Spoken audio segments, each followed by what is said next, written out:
Hello guys, for today's video, ibabahagi ko sa inyo ang health benefit sa pagkain ng ubas.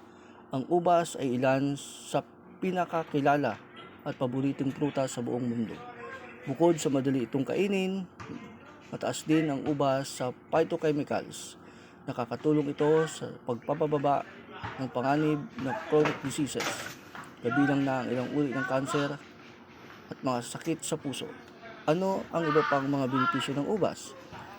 Nakapagpapabuti ng kalusugan ng puso ang ubas. Maaaring makatulong ang ubas upang makaiwas sa kanser. Maganda rin ang ubas para sa resistensya at buto.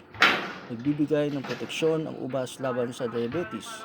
Tumutulong ang ubas sa pagpapanatili at pagpapabuti ng kalusugan ng utak.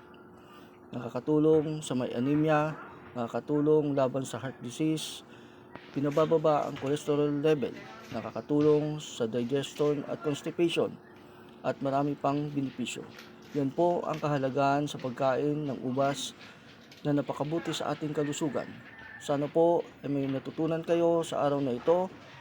Huwag po kayong magsasawang suportahan ang mga susunod ko pang videos. Please heart, like, and share. Maraming salamat po.